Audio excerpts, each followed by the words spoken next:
It's about 10 after. How are you?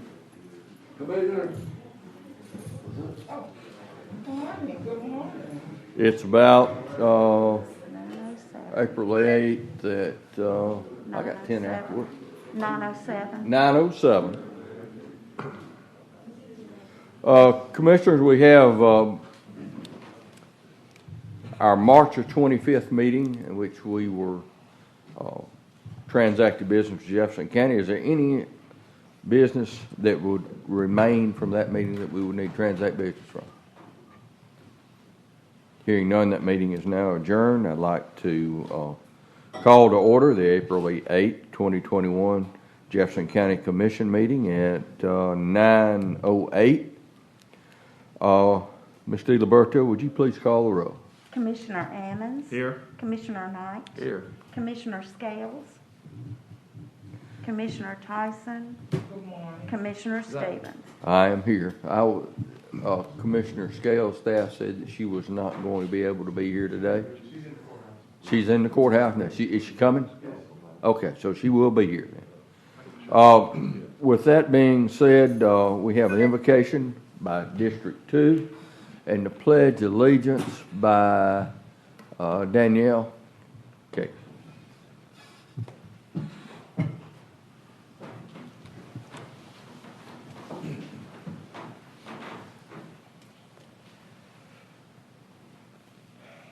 Dear Heavenly Father, we come together this morning asking for your guidance, praying for Jefferson County, praying for those families that have suffered and those businesses that have suffered because of COVID-19. We're also praying for those families that have suffered greatly because of the tornadoes that have hit Jefferson County in the last 3 months. Lord, we know that hard times are just those things that we as your people are going to have to endure. But Lord, we know that on the other side, there will be sunlight. The sun will come again, light will shine, and your good people will be able to repair, replace, and build upon the many blessings that are still in store. Lord, these and many more blessings we ask in our Son Jesus' name. Amen.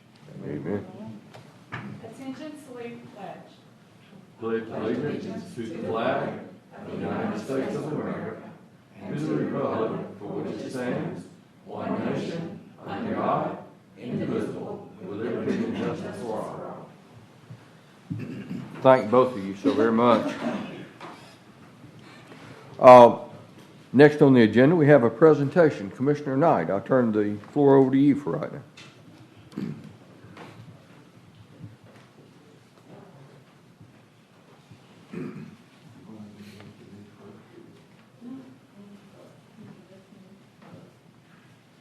All right, gentlemen, I have the distinct pleasure of welcoming Mayor Pinson, Joe Cochran, Coach Sam Shea, Pinson Valley High School, and Principal Michael Turner of Pinson Valley High School. And we are presenting them with a resolution today, and this resolution reads, whereas it gives us, the Jefferson County Commission, great pleasure in recognizing achievements by those who have impacted our community for the better. And whereas the Pinson Valley High School Indians claimed their third 6A state championship in 4 years, December 4, 2020, at Bryant-Denny Stadium in Tuscaloosa. And whereas the Never Quit Pinson Valley Indians defeated the Spanish Fort Toros 23-13, and he come from behind victory in the fourth quarter. And whereas by their performance, the players and coaches have brought special recognition to Jefferson County, Alabama, not only for their athletic abilities, but for their dedication to high standards of discipline and devotion, which inspires all students to accomplish their goals. And whereas some of these young men will continue their studies and football career at the collegiate level. I'm not going to go through all the names, but one of them is the famous JaQuincy McKinstry, a.k.a. Kool-Aid, who will be going to the University of Alabama, Kenjay Christian, Virginia Tech, Rayvon Crum, North Texas, and we're going to Troy, Southern Illinois University, Faulkner University, Wisconsin Lutheran College, Hutchinson Community College, Wisconsin Lutheran College, University of the Cumberland, West Florida University, and Jacksonville State University, all on scholarships for these teams. Whereas in every helmet of this championship team, there's a special person who will be a champion forever. And whereas these young men, led by Coach Sam Shade, gave back to the community, and as a team pitched in as volunteers to help their fellow men in the post-tornado cleanup near their community. And whereas in a year of day-to-day struggles with the unknown of COVID-19, Coach Shade and his entire staff are to be commended for their hard work, patience, and skill in leading the Pinson Valley Indians to another championship despite these trying times. Now, therefore, be it resolved, Commissioner Joe Knight and the Jefferson County Commission does hereby congratulate the 2020 Pinson Valley High School football team as champions. Congratulations. This.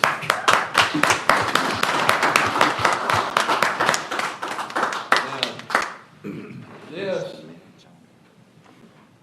3 championships in 4 years. And there were 2 different coaches, so that tells you a lot about these kids. Unmasked. Unmasked. Unmasked.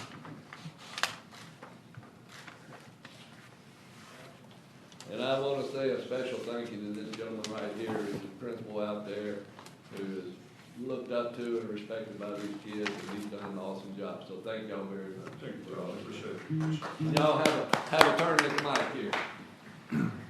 I'll start first by saying, first and foremost, good morning, and thank you for having us, all the commissioners. You guys do. I know you're here to honor us, but I just want to thank you guys for what you do for this wonderful county. It's a lot of hard work, a lot going on, especially in schools with COVID and so forth and so on, that it's just a miracle that we were able to actually have school in a traditional manner. And we hope, I was at a principal's athletic conference on yesterday, and our state superintendent, Dr. Mackey, spoke in addition to Mr. Savarese, who's over the athletics for the state. And that's the thing that we just all are so hopeful for, is when school starts in August, that we can start in a traditional manner, and that hopefully this COVID-19 thing will be behind us enough to where in which our students can return 100% and we can go on about the business. Because having kids in a school building is a lot more impactful and engaging than them looking on a computer monitor and trying to gain and glean, obviously, the information being disseminated by our educators. So with that being said, I just want to thank you guys for what you've done.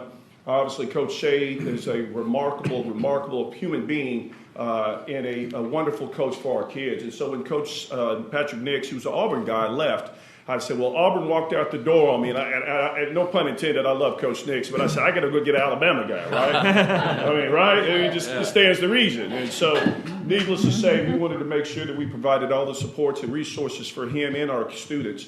And really, like I know, sports are great, and we all love watching and supporting sports. But sports really, for us at Pinson Valley High School, is a vehicle to try to teach young men and young women a lot about life's experiences, about working together collaboratively and working through struggles and working through differences, right? And so for us, that's what we try to do, and we try to mirror that. And our students are ambassadors and they're servant leaders. And we absolutely love the fact when we had the tragedy with the tornadoes that they were just, what we had to do is pick up the phone, and Coach said, we're going to have them there. And our kids showed up in numbers and masses, and they went to do the heavy lifting and doing the work that was required. So I could talk forever. I won't. I'm going to turn it over. And our mayor likes to talk too, by the way. But I'm going to turn it over to Coach Shade. And again, I just want to thank you guys. Thank you very much. That's great. I just want to thank you all for having us and recognizing myself, Principal Turner, our mayor, Joe Cochran, and just the entire Pinson Valley family. This year was a very trying year. I told a friend of mine, and I'm probably going to write a book about it. Just all the ups and downs, and from having to shut down for a week or two because of COVID, all the protocols that we had to deal with each and every day, And one of the things that I'm thankful for, I always talk to my principal, Principal Turner. He was a great leader for us in the school. But I want to thank all of you for your leadership throughout this county, which I grew up in Jefferson County. I was born and raised here, so I want to thank you all for your leadership. And just want to say that we really appreciate the recognition. And I'm going to turn it over to our mayor, Joe Cochran, mayor of Pinson. Thank you, Sam, Mike, Joe, the entire commission. We appreciate what you guys are doing. Me being a mayor and having been a city councilman for 12 years, I know how difficult it is to do the job you guys are doing, especially in the times of COVID. And watching these gentlemen do the job they have to do with the school, with all the COVID stuff, coaching the football team, actually being an active participant with the program as well over the years. I have the good fortune of being the announcer for the Indians and travel with them to all their away games and do statistics and things like that. It's amazing to see how this team over the years came together, because the first of the year we had a brand new coach, and it took a while for these kids to gel and to buy into what this guy's selling. He's selling good stuff. He's selling how to be a young man, how to be a leader, how to be a future dad, a future husband, a future commissioner, if you will. So we appreciate everything that Sam brought to the table. I've often said so many times to people that I engage with around the state that we have the greatest principal in the state of Alabama. I truly believe that. There's no doubt in my mind. It's a mentality of helping young people. But we appreciate you guys honoring them today. I appreciate you asking me to be here, more than I can say. Obviously, I'm out in Pinson dealing with the things we deal with. What's the number one issue on the board right now, guys? Probably trash, right? That's the thing we deal with. So having occasions of this nature where we're able to come together and celebrate something wonderful for young men and our community is the good stuff. So I appreciate you guys having us here today, and thank you again for what you do in our communities. Jimmy. Y'all hold on a second, because I just want to tell a little bit more about what these kids were doing after that tornado. There's a little Latin community, predominantly Latino community. It's called Russ, the mobile home park. And I was out one day, and there was the team, there was coach. They were hauling this debris out to the side of the road, and it was very inspiring because it was cold and it was misty, rainy, but here they were just over and over. They didn't falter, and I mean that debris pile went from here to there, and then Cal had to go pick it up. but I just that just told me something that look, there's not only are they football champions, but they're champions by their leadership, and that's you guys, and we really appreciate that. Now Joe and I was out there, the mayor and I was out there, and that's not even in his city limits, but he was out there because a lot of those kids go to your school. And so Joe and I were making our rounds, and we were talking to people, and those young kids, the school-age kids, they didn't know Mayor Cochran, but they knew they had been to those football games. And when he told him, well, I'm the announcer, they go, oh, we know. So Joe's a hero out there in that community. So if y'all would join me up with all the commissioners, then we could take one more picture, please. Hey, Joe, Yes, before, sir, Mr. Principal, over here, me. How you doing, Ms. Scales? I remember last time you and I took a picture out here when you guys were presenting us with the Litter Quitters Award. And so we're back again. Exactly. Listen, before you all come up, I just wanted to say, Principal, you really make me proud. I adopted 10 schools before I got into politics. And keep the passion. Your children are going to be successful because it exudes through the leadership. If the children don't feel excited, that's a problem, not necessarily with just the students and the parents.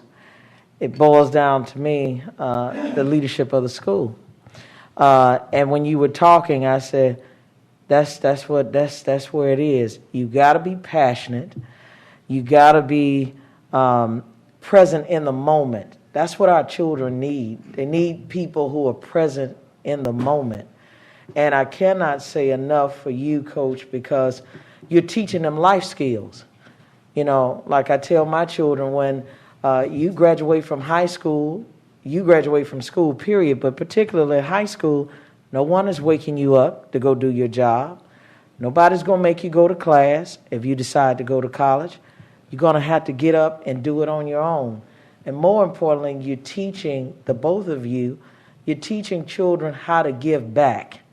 That's what it's really all about. And I think a lot of times when, you know, people approach us and they see us as elected officials only, the children don't get the benefit of knowing what it is to plant seeds. And you know what I mean when I say plant seeds. And the harvest comes in their life or in their lifetime when they realize that, hey, I remember when we went out there and cleaned up that tornado debris. I remember when certain things happened and I learned something. That's something that's going to stick with them for life. And Mayor, I don't know you personally. All I can tell you is that continue on to back your students. You're looking for a good city. You're going to have people involved on every level of government. So don't want to say anything more about that, but thank you for coming with them this morning. And I just can't say enough, Principal, you excite me. If I could get 100 of you, that would be A-OK, because that's what we need. So I just wanted to say that before you came up and took your picture. Thank you for your kind words. Yeah, you're welcome. Mr. Tosh. I wanted to say just one thing. I know that my niece graduated from Pinson Valley. She was the first African American Miss Cheerleader at that competition that they go to. Danielle Gardner's. That's her. Yes. Yeah, that's my niece, and yeah, and she is at Alabama State, getting ready to graduate. She top of the dean list, so I know what the school can do and what it done for her. And I wanted to give the basketball team $1,000 because I know you could probably need some help with the rings or something like that. It's the football team. I'm sorry. I'm sorry. The football team, $1,000 on their rings. So I'd be more than happy to do that because I know you need some assistance. Yeah, guys, y'all come on up and get your picture, man. You're going to have him pulling double duty with the girls next year. Flag football. Yeah, that's right. That's right. Where you want them, Joe? And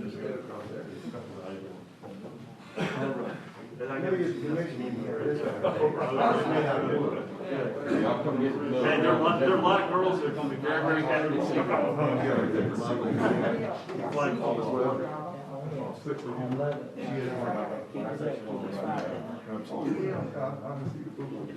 Yeah, that might want us to come up here. I was just acting like I was going to follow this really man. Hey, Mayor, how are you? Take your number. Y'all get the look there. I don't have no. I ain't got He knows. Where you want me to go, Joe? Right here by my Okay. turn. All right. Come on. Can I get somebody to do me a favor and move this Cheryl? You need to move the chair. Mask yes, mask no. It's up to you guys. You going to post this I after think 5 that's p.m. tomorrow? I am in. I've had both shots. Using the picture of it. Okay, I'm gonna do 3. Okay, 1, 2, 3. Okay, I'm gonna do 2 more. 1, 2, 3. 1 more. That'll be good. 2. Zach, would you snap one? Hang on one second. Zach. Well, hold on. All right, Dylan's doing it for me. Thank you. Yes or no? All right. Okay. I guess we're good. We're good. Hey, you shoot me her contact. Okay. I was about to put it in my phone.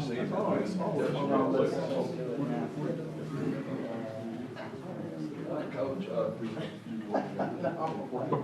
work really cut out for you now. They all, see, I'll be targeting you back. Oh, I'll tell you what, Florida. Sorry it was late to get this done, but, like, we gotta get this done first before the. No, thank y'all. This guy's over. Take care. Mr. Tyson, thank you so much. I appreciate it. My wife talks about you all the time. She really has. Yes, talks about you all the time. She talk about me too. She does. It's not in. No, it's not as nice as about you though. Look who just walked in. Hello. Congratulations.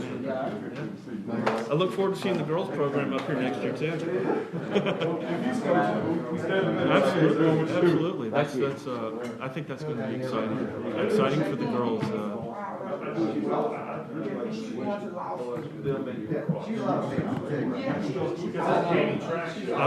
I'm a lacrosse guy. I mean, I coached. I was president of UILA, state organization. My daughter's going to Birmingham Southern to play lacrosse next year. So, if you ever need any help with lacrosse, I gave money to Yancey Mayor, appreciate you coming by. to do their program. Didn't get a chance to shake your hand, but I'm in. appreciate what you do. All you need is Danielle, and you got Danielle, and I'll be happy to help. All right. And we'll make Joe pay for it. All right, Commissioner Knight, All right. you have another one. We have one more guest, and this young lady is from the Small Business Administration, and she is here in Fultondale. They are setting up a process by which these people who have been affected by the January 25th tornado can come in and get help. And I'm going to turn it over to her. Her name is Liliana. And I can't pronounce it. Well, it's spelled. But anyway, welcome here, and thank you for coming. Thank you, Commissioner. Thank you, Commissioners, as well for having me here. I know it's a short notice, but just wanted to, first of all, introduce myself properly. My name is Liliana Chonet. I'm a public affairs specialist for the U.S. Small Business Administration Office of Disaster Assistance. We usually are very well known when we come on the ground with the famous agency FEMA, but this is an agency declaration, so we are here on the ground to help the survivors and people that they were affected by the tornado that onset on January 25th to 26th. And the type of disaster assistance that we are offering is in the form of physical disaster loans and economic injury disaster assistance loans. I'm going to talk a little bit more about the loans in a minute, but first I want to make an introduction and let you know that everybody that works for SBA, for Office of Disaster Assistance, they have a commitment with their life to help people that they've been, stressed by disasters, that they've been turned down by insurance companies and everything else, and they don't know where to go to. When I go to a disaster, the first thing that I hear from the survivors is like, why weren't you here earlier? So, or what kind of assistance do you offer me? Don't talk to me about loans. And it's very hard to pass that first, reaction from people because it's understandable, It's they've been through very tough time and they just want assistance right off the bat. They don't want to hear about the logistics. They don't want to hear about how about to do it. But once you get to know them and you get to know the community and you're welcomed so nicely in the community from all the way from the top people, from the commissioners, from, stakeholders, you understand that, you have a purpose. So with that being said, I'm going to talk a little bit about the type of assistance, the loans, and then where we open and how we are serving the people and how they could apply for it and where they could find these resources. The loans are, I think that they are the best of loans that there are in type of disaster assistance. First of all, they are offering to businesses that they suffered in the affected area up to $2 million loan with the percentage starting at 3% and a repayment of 30 years. I think that's a great loan, if you agree with me. And that's to repair and replace their machinery, their property, their losses in their business. Then the homeowners that they actually have damages anywhere from their real estate, the roof, the interior, they lost their furniture, their goods. They could get a loan up to $200,000 with an interest rate of only 1.125%, also a repayment rate of 30 years.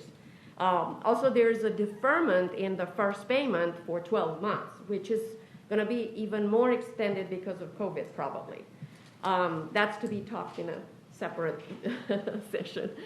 So it's a lot of details, but the excellent part is a lot of people that when I go in a disaster area, they said, oh, you're doing everything for businesses, or you're like just serving the business community.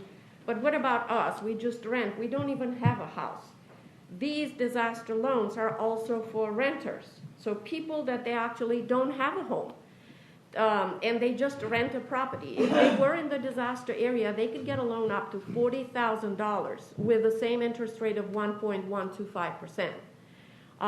This is to replace their goods, like their furniture, their clothing, even their automobile, okay? So with that being said, I'm going to come to my favorite subject, which is the economic injury disaster assistance loans. The recovery process is not immediate. The recovery process is always like on long term. People, they need help on long-term basis. Businesses in the area that they were affected, they could apply for what they call it an EIDL, an economic injury disaster assistance loan, that's up to $2 million and with an interest rate of 3%. These loans are working, I apologize, like cash flow, like working capital. So let's say, for instance, you could not pay your staff, you could not pay, certain things, the rent, and this is all because of the disaster. If you could prove you were in the disaster area, you were in existence as a business before the disaster started, and that you have actually economic loss, you could apply for this loan. And it's a very simple process to apply for the loans. I'm going to talk about that in a minute. But also what I want to talk about is these loans, once they get approved, there is like a 20% on top of the loan for mitigation. We are not thinking just for the moment. We're thinking for the future. So if another disaster occurred, and hopefully not today, these loans, you always need to prepare in advance. So you need to prepare your business, your property, your home, your where you live. You need to prepare it for the future. These loans could be on top of the approved loan from SBA. It could be up to 20% for mitigation. You could use it for building a safe room, shutters, film on the windows, everything that would prepare you for the future disaster. Now, I'm going to answer more questions at the end if you have any about the loans, but I want to talk about how to apply. We came here in Alabama, in Jefferson County, and we are in the city of Fultondale at the Fultondale Library, and we opened yesterday what they call it a DLOC, which is a disaster, loan operation center.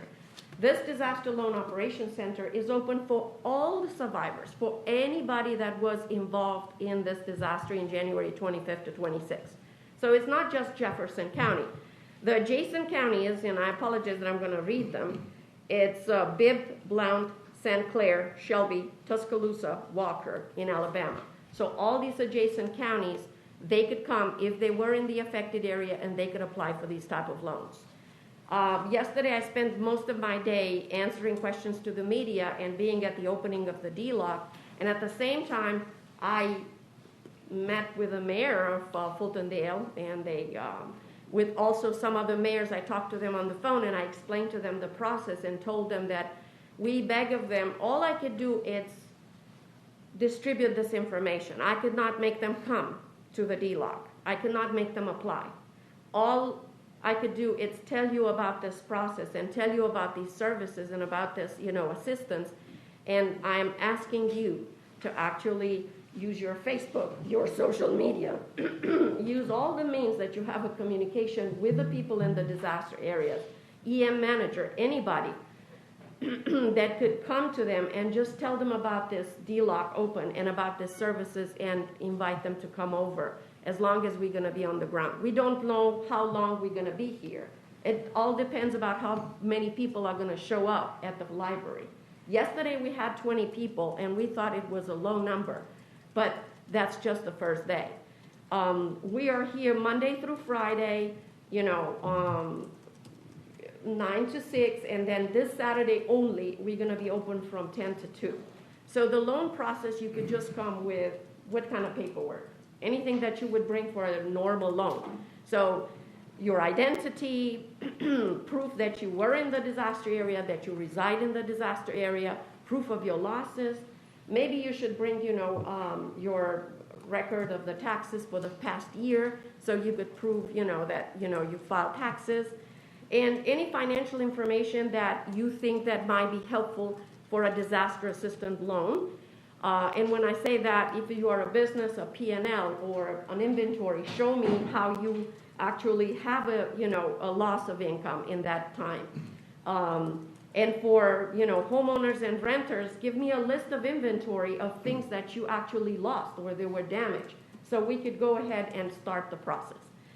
You could also apply not just to the DLOC. You could apply online. You could go to our, SBA.gov secure website, and disaster assistance, it's going to show each disaster. And this is going to be on the Alabama 16913 declaration.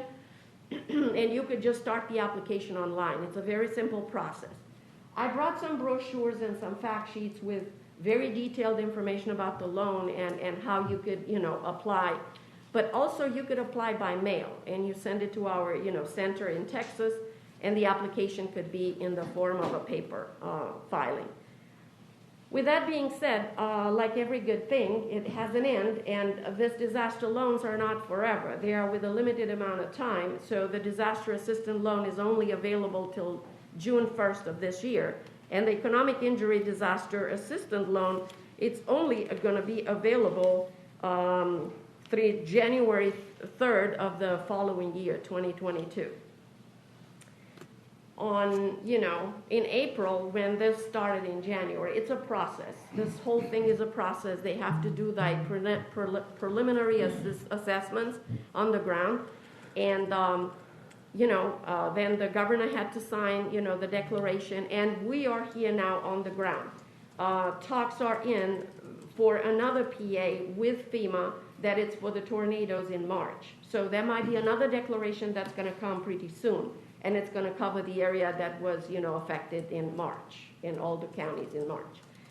And that's about it, what I could say about, disaster assistance. And my mission here is to let everybody know, starting from the survivors, media, county officials, stakeholders, congressional, everybody that was affected, and they could, distribute this information.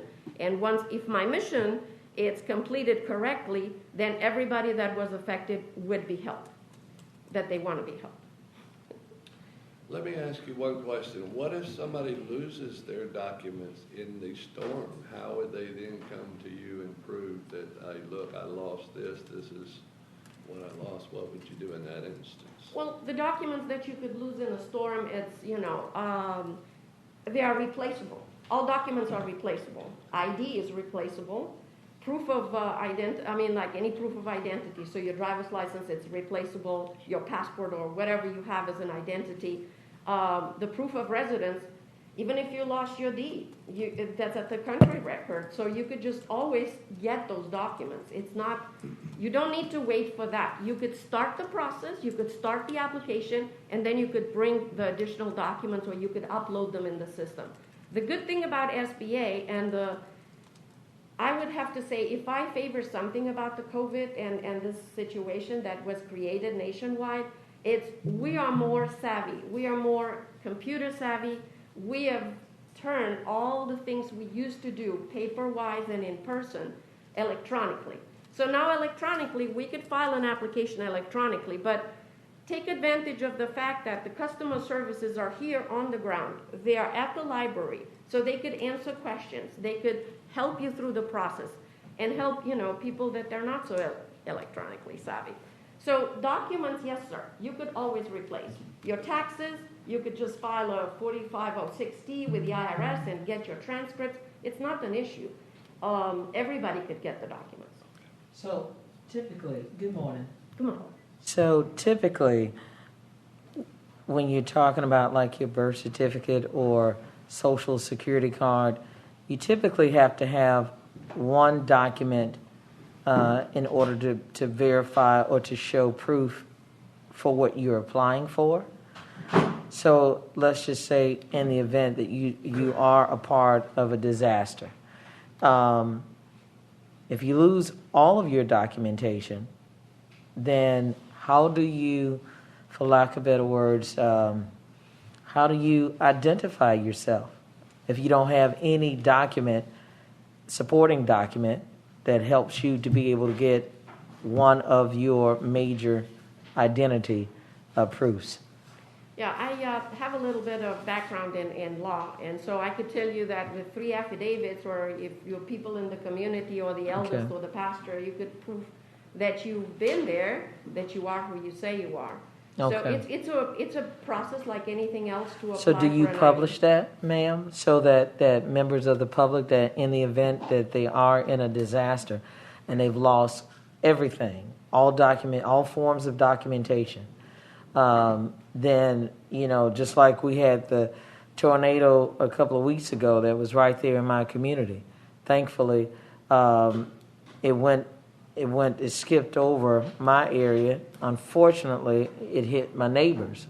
So when you have an instance where you lose everything, you're telling me that you can have affidavits to prove who you are in order to be able to get that. My question again is, how do you publish that so that interested persons can be able to take advantage of what SBA is offering? I've had to get an SBA loan. That's why I'm asking.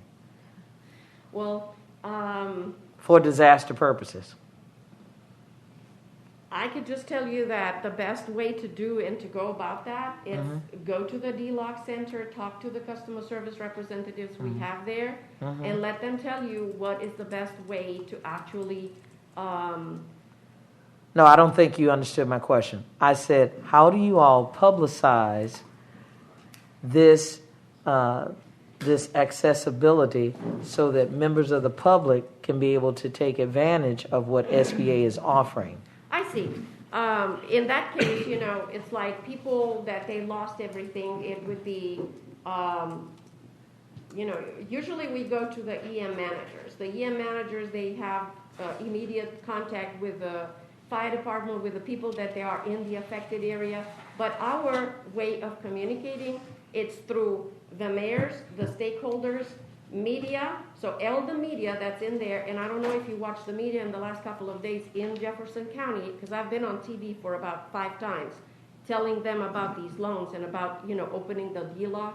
Yes, so we're waiting for them to actually either look at the TV or listen to the radio or look in the newspaper, or, people talk in communities, and even if they lost everything, for instance, I'm going to touch the subject with the Hispanic community. When I got on the ground, the first thing that I like to do is to actually go in the disaster area or just go and talk to people and just ask them face to face, how was it, and usually people that, like you said, that they lost everything, and that was a Hispanic, young man that actually lost life in this tornado. I talk to them in the community, and I'm bilingual. Actually, I'm multilingual. But I can tell in your dialect. Yes. Thank you.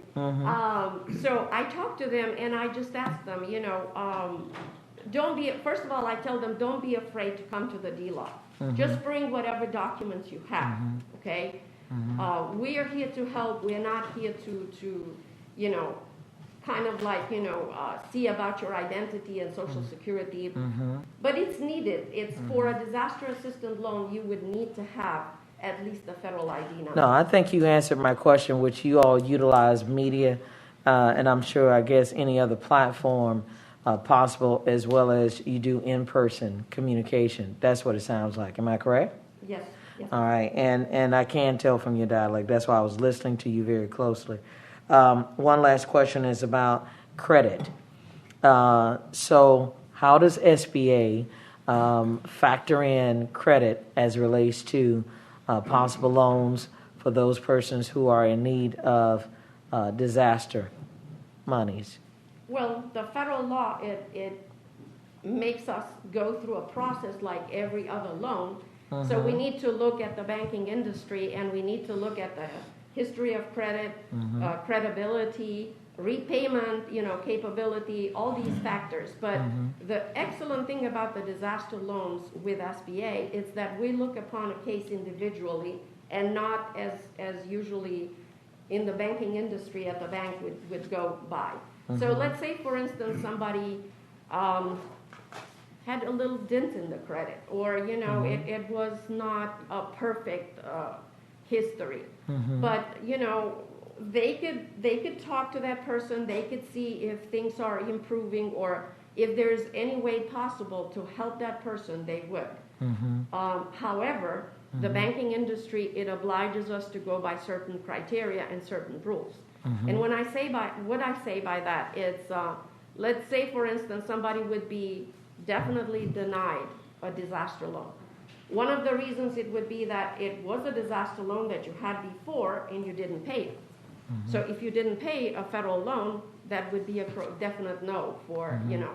So if you had to say a credit rating, and I don't want to prolong the meeting, but let's just say if you know, you had a credit issue, even though I was approved, which my credibility is not the issue as much as sometimes you, especially when you're talking about these trailer parks, some communities that, you know, definitely need assistance, you know, get very little help from FEMA, because I don't think the FEMA is designed to be able to get you back to where you were initially.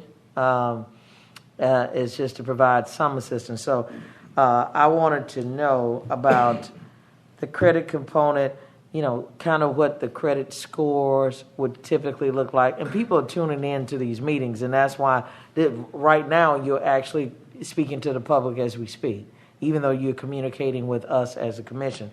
My second or follow-up question is about, does SBA allow waivers for collateral, or does collateral even factor in?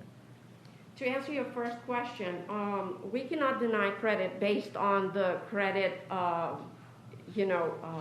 score.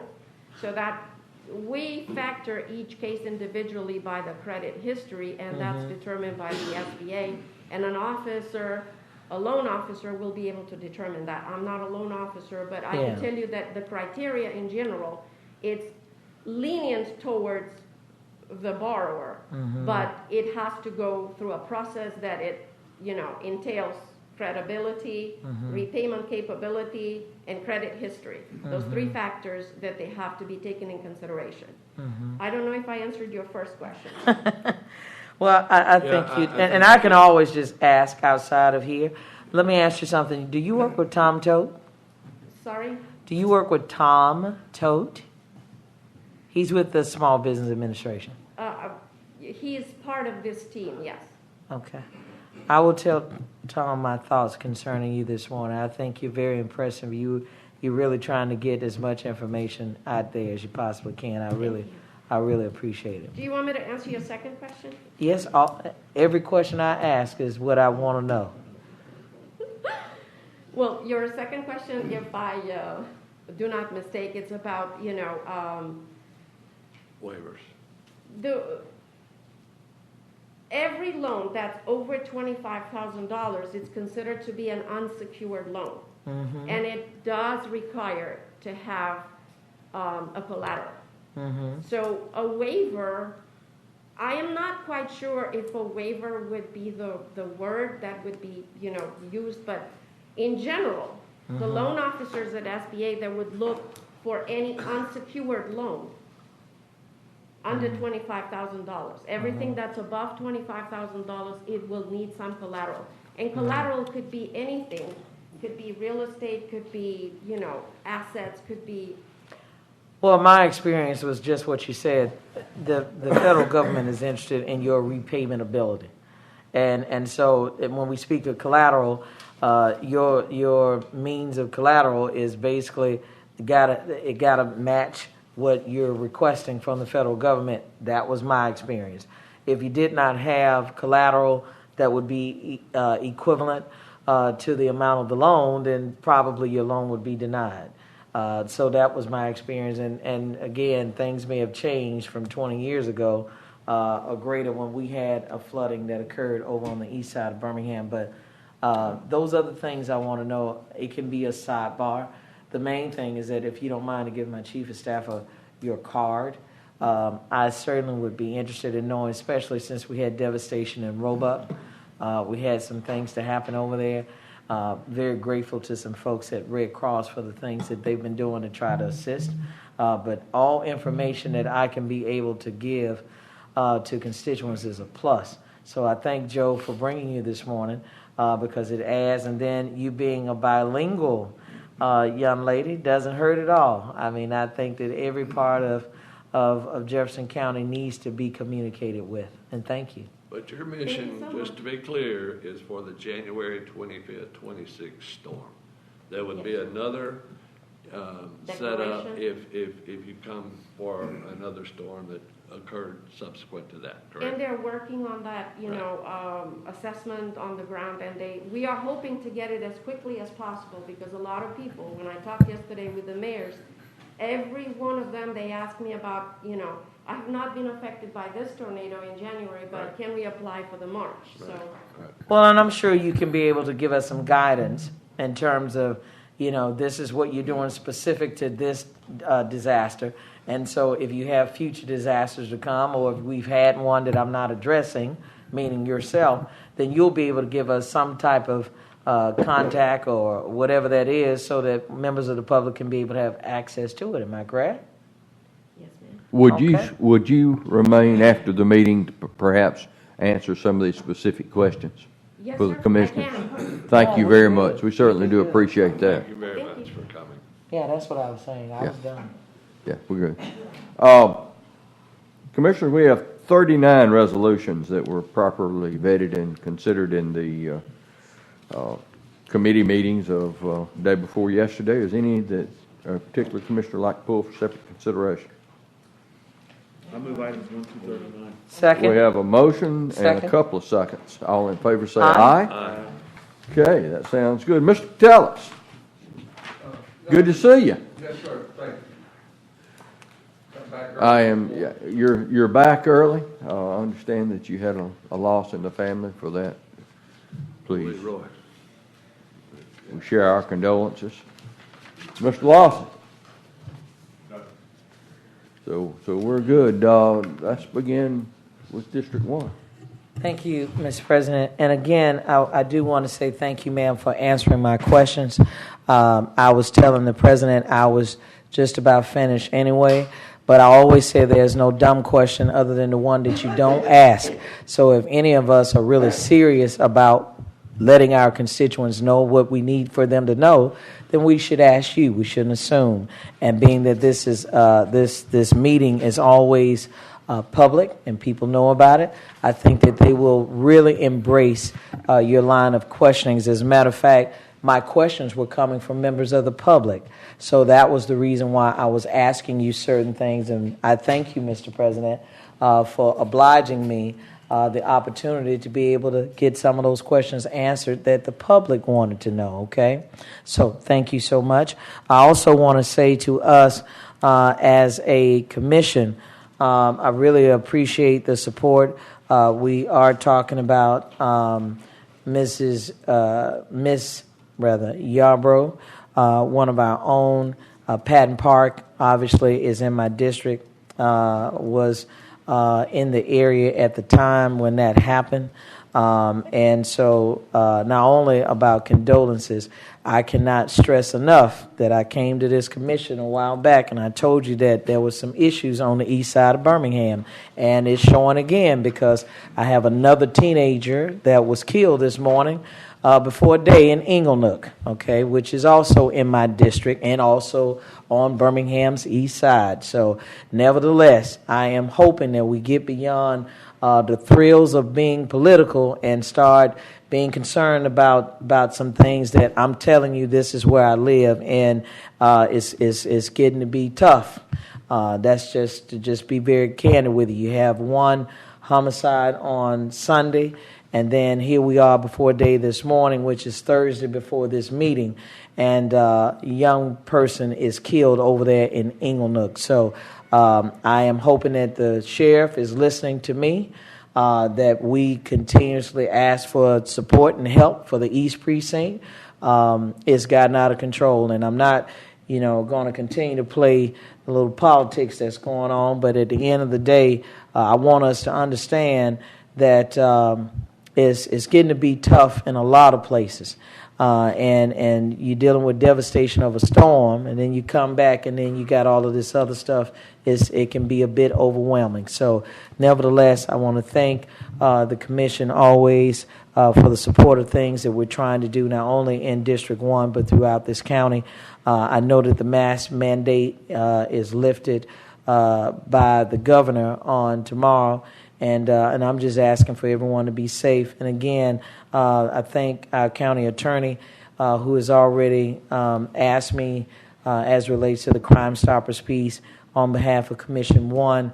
We did assist with $3,000 for the capture and apprehension of the person that is persons that are responsible for Ms. Yarbrough.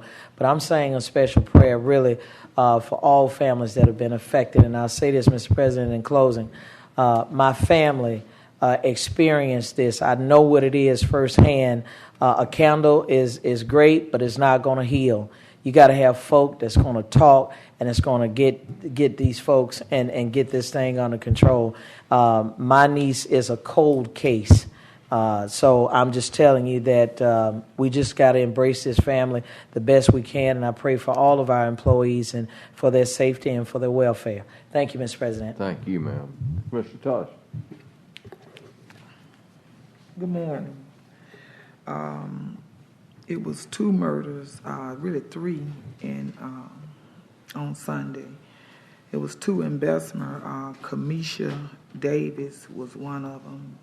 She was in her 20s. She was actually an intern at City Hall for several years. And she was in one of my programs. And she was killed in Bessemer along with her sister's fiance. And Miss Yarbrough was a good friend of my daughter's. They actually grew up together.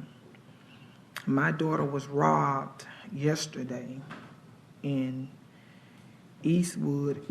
by Eastwood Mall at the service station in the broad open daylight, 12 o'clock noon. It could have easily been my daughter. And we need to do something. It has gotten to the point to where we can't go get gas in the daytime. We know we don't need to be out at night, but daylight, during lunch hour, and you know traffic is heavy, and they still robbing people. And then they went up the street and robbed 2 hours later and robbed someone else. And one of them was caught. But this could have really been really bad. So I want the commission to really look at trying to do something, because this is serious. And we need to look at doing something about what's going on. We keep talking about it. And I have talked to you, President, about this several times. And this is an investment in Jefferson County citizens. I don't care what part of town it happens in. Something needs to be done. I want to thank Congresswoman Sewell for putting people over politics when she voted to pass the American Rescue Plan, which gave Jefferson County over $127 million. I'm going to call out the cities in District 2. Lipscomb will receive $400,000. Brighton will receive $510,000. Birmingham will receive $148 million. Bessemer will receive over $14 million. And at the press conference, she talked about, and along on some conference calls that I was able to get on, that the money would be here in 60 days. We do not have a formula for this, how the money will be spent, but it will come. Tony Patella actually had a chance to actually talk to her in detail about the funding. She also talked about the infrastructure funding that will be coming down, and they will actually be voting on in about 10 days. So I want to make sure that we actually keep up with that because we need the money, and the citizens in Jefferson County as a whole, and we need to make sure that we spend this money throughout Jefferson County. And I know we need it. I wanted to address the EMA and the health departments. They started the rise. They only started 2 days ago. They are only giving rise to citizens that's going through the EMA scheduling site. So they actually have to call through that site in order to get the ride scheduled to the various shock clinics throughout Jefferson County. I know Judge French sent out a letter asking for the commissioners to extend the facial covering requirements in the county courthouse. I would like for Jefferson County commissioners to really consider that possibility of extending that, because even though we might have took the vaccine, it's a lot of people that work at the county courthouse have medical concerns that would prevent them from being around people. And you can easily be harmed just by walking to the elevator and passing by citizens. I actually, it was a citizen came upstairs. She was actually in a wheelchair. It was an older lady.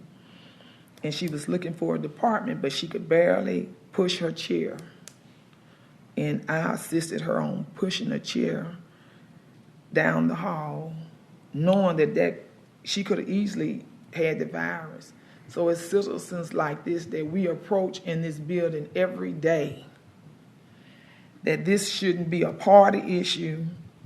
This is a health concern that concerns every citizen that work in this courthouse. Now, I know once they get outside, they have to wear their mask. But I want you to think enough of the people that we hired to work in here and protect, that we protecting them. And if they don't want to wear the mask, they don't have to wear it, but we should be required to wear this mask in this building because we are facing the public of all different backgrounds and all different illnesses. So I want us to make sure that we consider that. I left out two things, President, that the Birmingham school system would be receiving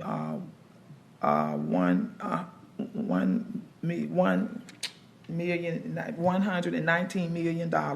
Bessemer School System will be receiving over $14 million. The Jefferson County School System will be receiving over $69 million. A lot of this is not on the website, so you have to actually go to, what's the other site, Michael, that they can go to? The Senate has put out a listing of all the cities. Of all the cities where you can actually go and look at your city and actually look into it. And I want to make sure that citizens understand if they need a ride to the vaccine clinics, they have to call, and it has to go through EMA. That's what EMA is set up for. They are providing the rides. They will take them to their vaccination site, and they will take them back home. Safe environment, clean, safe buses. They are sanitized. They are 6 feet apart. And like I told you, we only had it open 2 days, and we had 33 rides. And that was really only one day of taking rides. So we know that the transportation is needed. And I will be going to a meeting tomorrow with Congresswoman Sewell.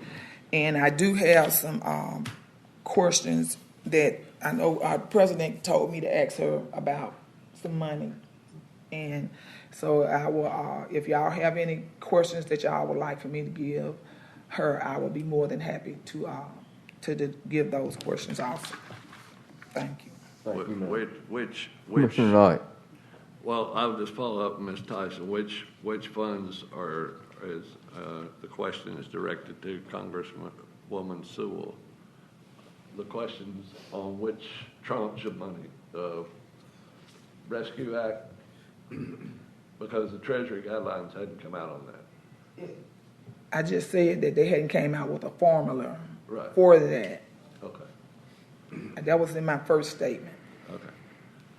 So then I'm sure that, Tony, your office will be contacted, since I noticed that we did approve an agreement today to extend Widow Bryan's participation with us. Is that in regards to the new money that we are expected to receive?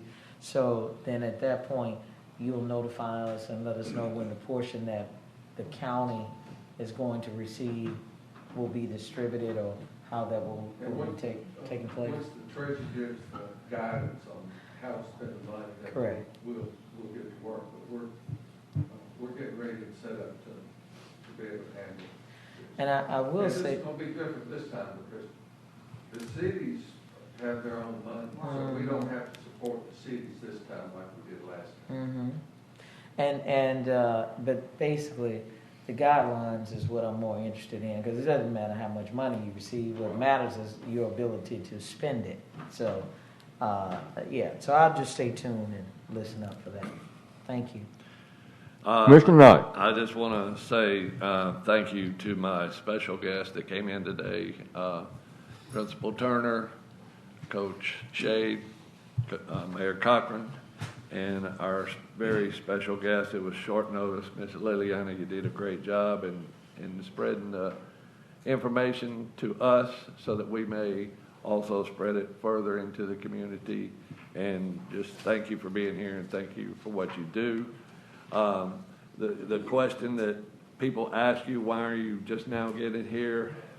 There's a process that you, with FEMA, you have to be denied the individual assistance, and then we go through the public assistance phase with the thresholds and denials.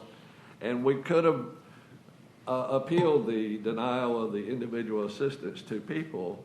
Had we done that, then you guys would have been delayed another 30 to 60 days for your coming, so we decided not to make that appeal, which we didn't think we could win anyway, so that you could go ahead and come in and offer your assistance. So thank you so much for being here and sharing that. Thank you, Mr. President. Thank you. Commissioner Ammons. After our discussion on Tuesday, I'm very appreciative of the county manager's office and Amwaste and the job that they've done in responding to constituent needs, and I hope that level of service continues. Very appreciative. On a personal note for the commission, Tuesday night my daughter committed to Birmingham Southern to play lacrosse. So if you guys would like to come watch women's lacrosse at Birmingham Southern next year, I'd be happy to host you. We'll have a good tailgate. I'm for Sam. That's right. Well, they don't have lacrosse, so it's okay. That's it. Thank you, Steve. I would like to echo and elaborate on something that everyone said today, is that we are in a crisis. We are in a crisis that is compounded by a COVID outbreak, senseless violence cast upon our youth in all areas of Jefferson County. And we're also in a crisis concerning drug overdose. I believe that all of these together are going to require some drastic action. And I had a lengthy conversation with Dr. Mark Wilson, the health department, this morning concerning what we should do and different options that we have available to us. And it's going to all begin with communication. We're going to have to communicate this crisis to our citizens. And we're going to have to raise our expectations of our youth and their responsibility to their community, to their family, and to their neighbors. You have to have respect. And you have to respect the sanctity of life. Guys, this isn't a video game where you can hit reset. Once it's done, and lives are changed forever. And that needs to be communicated. And we, as a commission, city councils throughout Jefferson County, need to expect more and demand more. More engagement from day one to get things done. And this commission, I know, is going to work beyond party lines to make sure that we remain engaged and get the proper things done for our citizens. Been a rough week. Several overdoses, several senseless deaths. The one bright spot is that we may have begun to turn the corner on the COVID. And that is the one bright thing that we have going for us right now. Let's continue to pray. Let's pray for intervention and pray for guidance and pray for healing of our citizens in Jefferson County. And on that light, Mr. President, I concur with what Commissioner Scales said, that if she could have 100 Michael Turners as principals, as leaders out there, she would take them in a heartbeat. And that's exactly what you're saying, is that we need the leaders to step up. We need to bring everyone together. Put our feet under the same table and speak from the same playbook. We raised $8,500. $8,500, great. And thank you, Commissioner Scales, for your contribution to that. With that being said, this commission meeting is recessed until further notice.